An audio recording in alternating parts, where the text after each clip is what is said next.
Salué tout à l'heure. Je suis très heureux de vous accueillir, de vous retrouver pour cette 32e journée professionnelle de l'AND à Tours, dont j'ai plaisir à retrouver la lumière, y compris dans les yeux de ses habitants. Tours que nous avons pu visiter hier, donc ville de renaissance, d'histoire, marquée par la reconstruction, et qui marie dans cette belle région patrimoine et modernité. Alors je tiens à remercier François Bonneau qui n'a pas pu venir ce matin donc président de la région Centre-Val de Loire, pour son aide à l'occasion de l'organisation de nos 32e journées. Serge Barbary qui devait nous accueillir a malheureusement eu un empêchement, donc je vous prie de l'excuser. Un grand merci effectivement à toutes les personnes qui ont organisé, qui ont aidé à l'organisation de ces journées. Donc Philippe Préau, qui vient d'intervenir, président de notre association régionale, Jean-Christophe Pichon, vice-président de l'AND, Nathalie Bertin, qui a eu un rôle aussi très important, avec Michel De Jong, les autres dirigeants aussi des sociétés et tous les collaborateurs. Je crois qu'on a passé un certain temps hier à préparer tout ça. Et je crois qu'en particulier, nous avons pu monter, grâce à leur aide, une application sur smartphone, donc AND Tour 2015, sur laquelle nous allons pouvoir suivre le déroulé. Si vous perdez, je dirais, le déroulé, le programme, vous pourrez toujours, à partir de votre smartphone, retrouver les manifestations. Merci aussi à Denis Lothaire et à Isabelle Leleu, qui est présent aujourd'hui, et qui ont fait œuvre de transmission dans la préparation de ces journées auprès de Marianne Natfeld, qui a rejoint l'AND depuis janvier dernier. Donc effectivement, c'est un moment un peu particulier sur ces préparations et sur ces journées.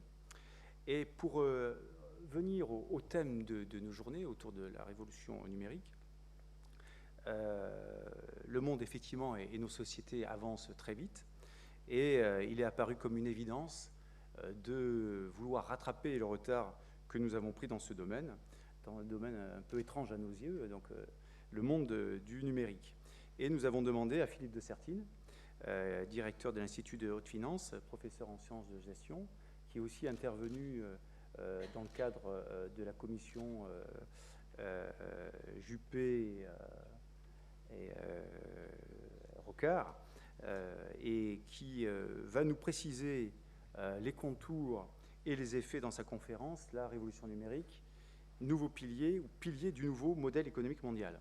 Alors nous avions prévu au départ un prolongement avec une expérience avec des tweets, donc bon, on n'a pas pu mettre en place cette expérience. Bon, vous avez vu que nous avons mis en œuvre un certain nombre de sondages, donc je vous propose à la fin de son intervention de faire des tweets oraux, ça sera notre manière d'être moderne.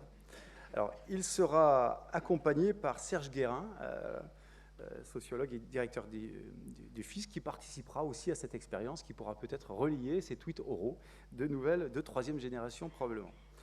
Cet après-midi, nous aurons le choix entre 4 mini-forums. L'amiante, une occasion de repenser nos stratégies, donc, qui a été montée par Yann Chevalier.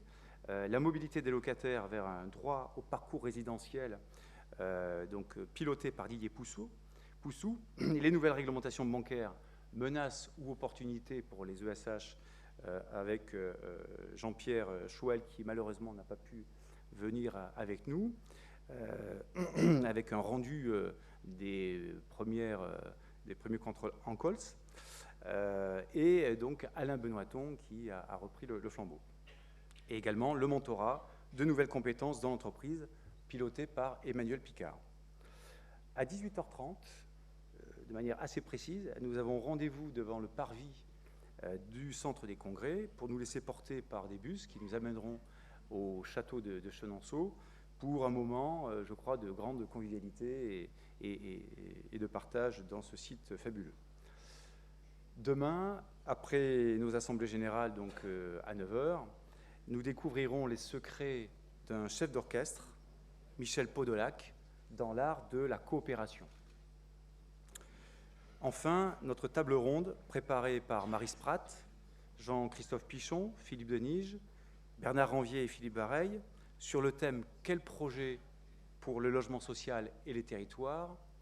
réunira nos présidents de la Fédération et de l'USH, Christian Baffy, Jean-Louis Dumont, et en présence effective du président de la région Centre, François Bonneau, et Marie-Dominique de Vérina, représentant la DHUP. Et donc, ils nous font l'amitié de participer à nos travaux. Je pense que pour Marie-Dominique de Vérina, ça sera la dernière occasion, je crois, de venir avec nous. Voilà, je vous souhaite tout simplement, avant de commencer cette belle conférence, très attendue, je vous souhaite d'excellents échanges et beaucoup d'expérience et de prise de connaissance au sein de ces journées professionnelles.